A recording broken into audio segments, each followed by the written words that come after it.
If you're trying to improve your helicopter simulation skills, then let me show you 5 tips around that most challenging helicopter ability, hovering. Let's try to end your frustration. Let's try to boost your confidence. I'll take you through thinking ahead about how your helicopter is going to behave, using your eyes to take in the key information you need to hover smoothly, cutting down on unnecessary and counterproductive inputs, being kind to yourself as you improve, and also a few exercises you can try in your own time. For this, I've chosen the new Taog's Hangar 500C because, in the world of Microsoft Flight Simulator 2024, this machine is hot right now. Check out my recent detailed review. Also, I'm choosing it because it's all manual, it's light, and it's super responsive to your commands. But with that said, everything I cover here will work for your default machines in 2024. The Cabri G2, the Robinson R66, and the Airbus H125. Now, I'm a simmer and my skills are never perfect, and I could go on and complain about my 25-year-old stick, which is getting a bit loose, and my rather low-resolution throttle controller. But ultimately, the only real barrier standing in the way of us getting better at helicopters is ourselves. So let's give some time and some focus to our skills and let's fly. And why have I never shot a video in spectacular Innsbruck before? You've got this beautiful scenery, handcrafted scenery, built for you in every edition of MSFS 2024, so go for your life. There's a couple of reasons I like this particular one, and one of them is the layout of this helipad here. This is an air rescue centre adjacent to Innsbruck, the main airport. It's got its own ICAO code, so you can spawn in directly here. As you can see, it's written there on the apron, Lima Oscar, Juliet Oscar. They operate air rescue and looks like some police flights out of here as well. The air rescue ones, I think they're H125s they use here in real life. Anyway, we are going to use this as a practice point here today, and there's a couple of reasons I like it as a practice area. One, we've got a shape within a shape. We've got a triangle within a square, which itself is within a square, which itself is within a fenced area to sort of further constrain us. So there's a few kind of practice elements about that which I like. If you're finding this fence a bit intimidating, you could just find an apron at an airport that you like. It's all good. But I do like a shape within a shape, you know, whether it's a circle or a square or whatever, it doesn't really matter too much. It just helps you to judge your progress along the ground, and that's going to be helpful to you when you're developing your hover skills. So let us use this as our base. Well, welcome on board our wonderful Taog's Hangar Hughes 500C. The first thing you need to know about picking up a helicopter into a hover is how the helicopter is going to behave when you raise the collective.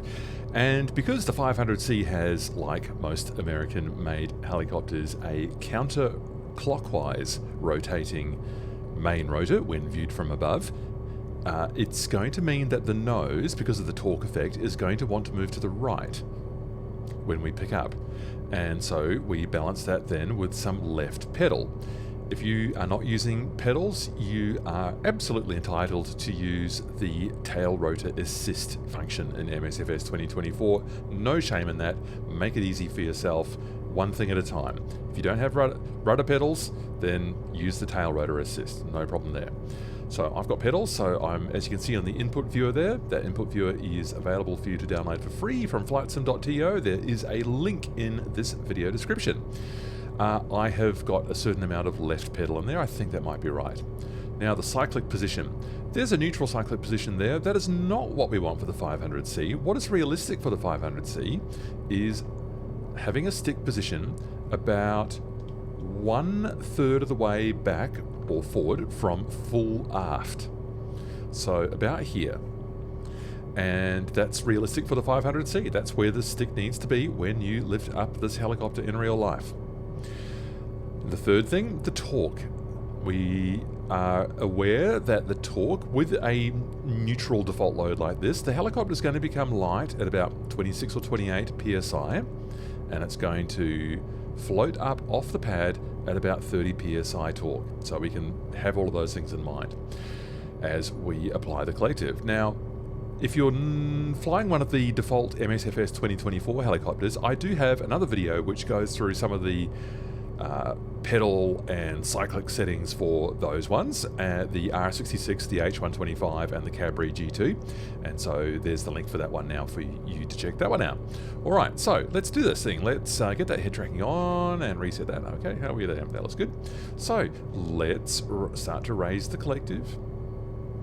Not looking at the input viewer, Matthew, looking straight ahead, and we're at 20 psi on the torque now, and we should be getting light any moment now. There it is. I could sense some right movement, left movement, so I added some right pedal. We're getting up on our left skid now. That's correct, anticipated. And now we lift gently up at about 30 psi. I need a bit more collective to clear the pad. Resist the urge to make too many movements. I could feel myself overdoing it there. And we float up to maybe the height of the fence there. And so with all of that achieved, and before we start talking about the next round of things to talk about, I'm going to set it back down again.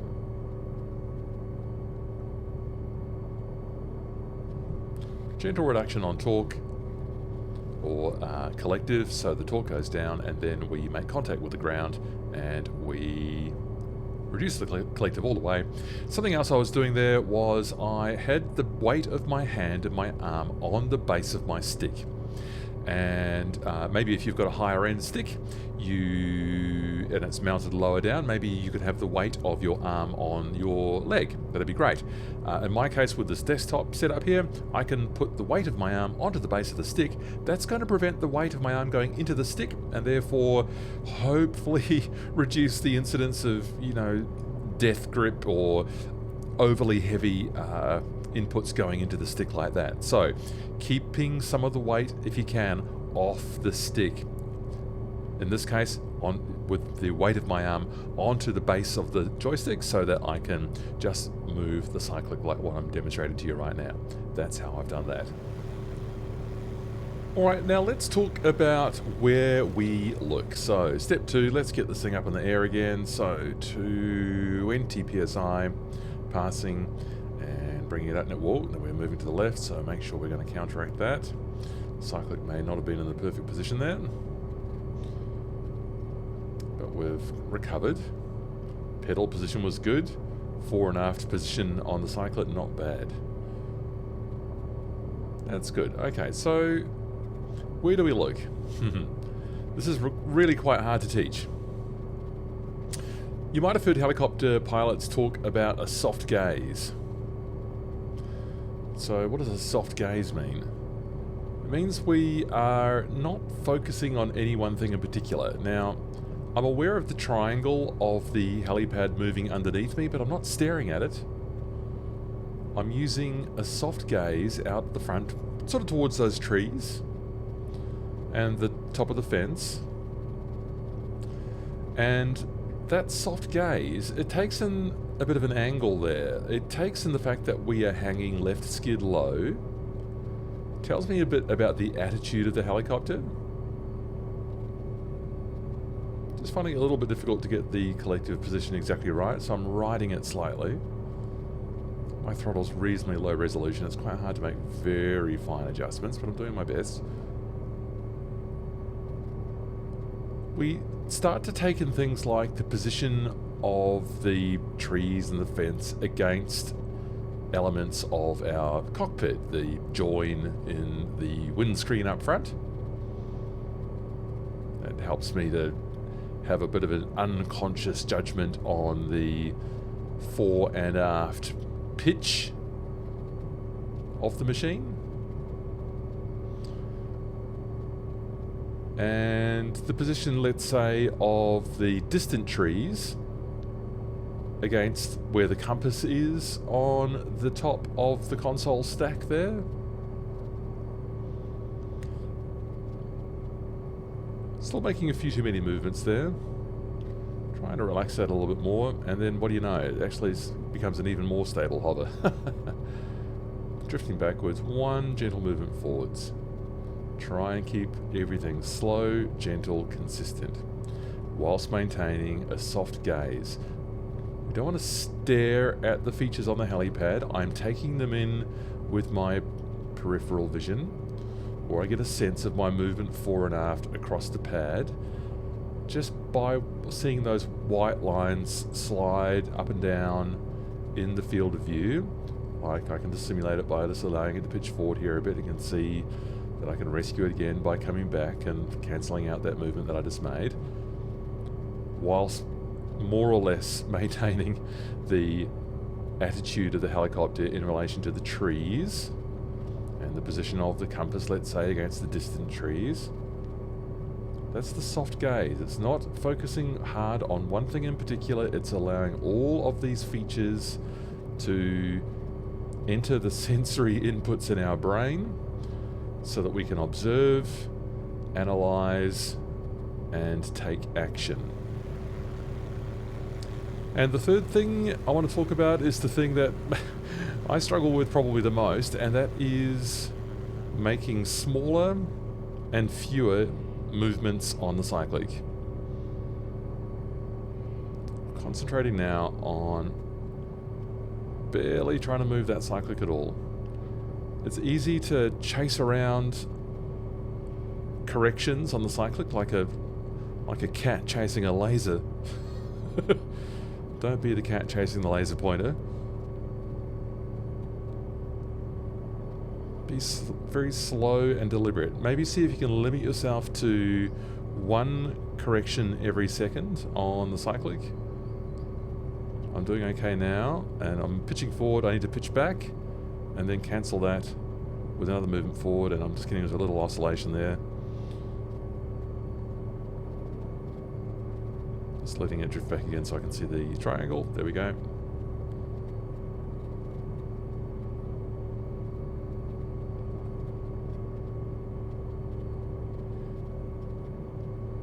Getting a bit low, fixing that with the collective. Trying not to move forwards too much.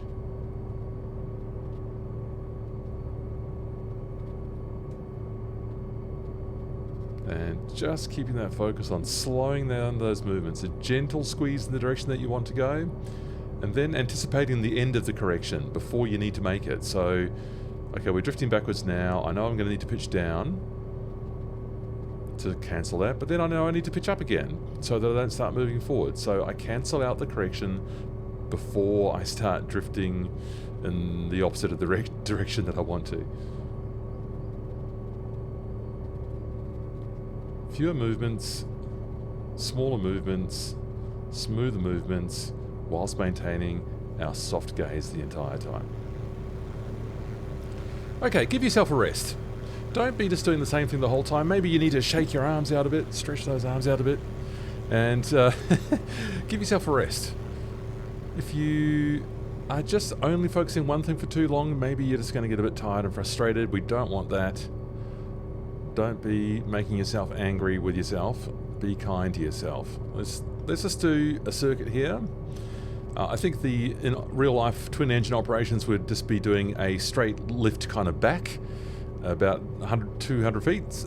With a single engine we'll do this kind of profile here where we'll come forward. We're going to do a little circuit just to enjoy helicopter flying again. We'll do a little 500. We'll be mindful of these power pylons, so come out and up and over.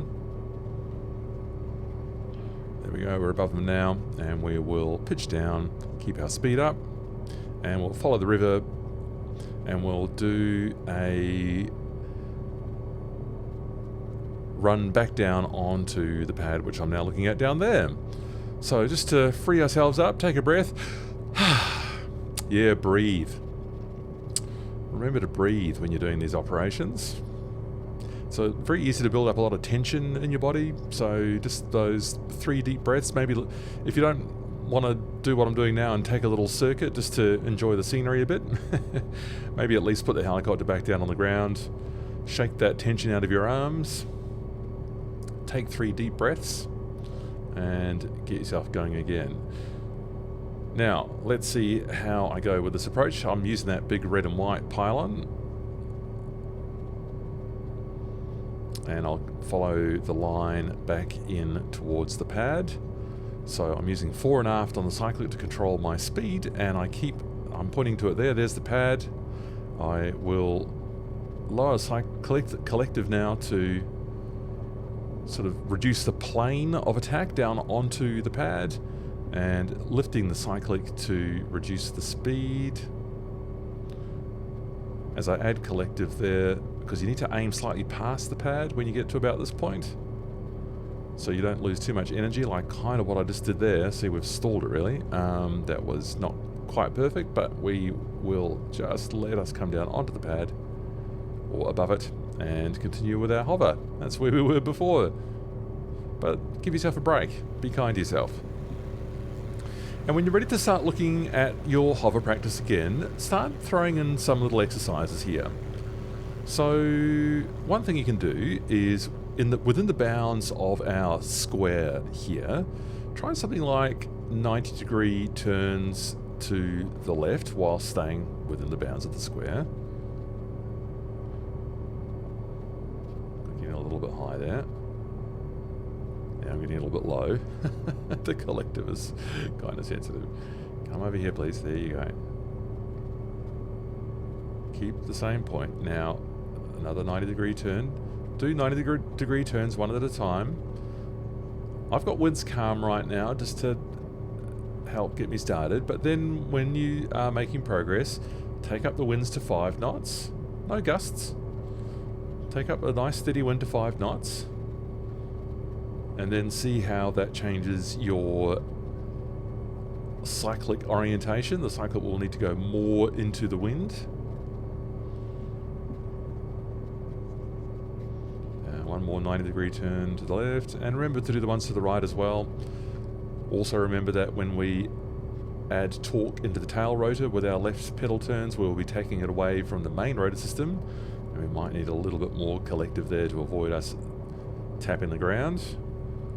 And one more to get us back around to the start. Nice and gentle. I feel like I finally got it there at the end. So that's one thing you do, those 90-degree turns, do them left and do them right. Something else you can do, like a bit like a figure of 8, but it's well, more like maybe a plus sign. So I'm over that central. I'm not now. I'm over that central H. Get back onto it, please, Matthew. Again, within the bounds of the square, you could do a left and a right, and then a forward and a back to sort of do a plus or a cross if you prefer. And so we'll do something like this. Keep the orientation the same.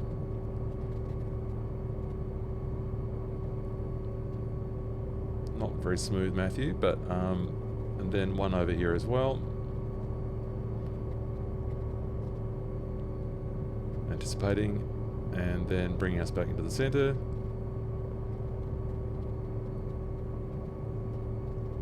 And then fore and aft to that side of the square.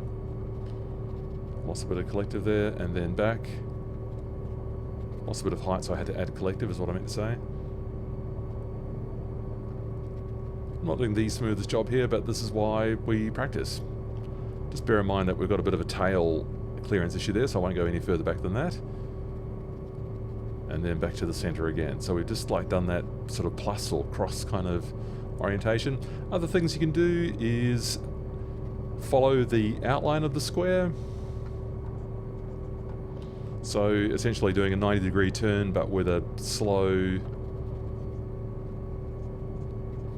following along as well. And this is be a nice challenge for you once you've got 5 knots, and then 8 knots, and then maybe 10 knots of wind, to keep up advance the level of challenge for you as you go. It's quite a tight little space, this, but then again we've got a little helicopter, so it's a very responsive and maneuverable helicopter, the 500C. So you can use that to your advantage in doing these exercises, which I'm not doing a great job there. Getting a little bit fast and then losing height, and then I'm just having to make a lot of collective adjustments there as well. But that's why we practice. So that's about 3 exercises I've given you there to try out, and then maybe a final one. You could do a turnabout at point, or turnabout the nose, but we'll call it a turnabout at point because in this case it's the H on the helipad there. I'll just tap to the ground, not good. Probably I went a bit too fast in the turn and took away too much torque for the main rotor, and then that was the consequence, hitting the ground. Right, so in this one we want left pedal and right cyclic to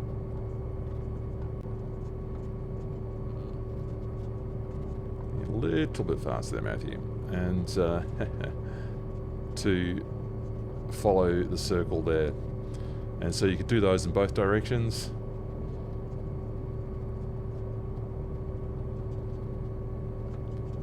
You get the idea. Don't be coming forward onto it like I was just doing there. Make it a nice circle. And what's working for you? Comment please and let me know your experiences as you improve your heli simming skills. Let's talk about what tips and tricks have worked for you. And if you wanted some specific guidance on what you need to do to smoothly pick up the default machines in MSFS 2024, the Cabri G2, the R66 and the H125, I'm putting up the link now to another video which I hope you'll find useful. So thanks for staying with me for this, and I hope I'll catch you in another one soon. See ya!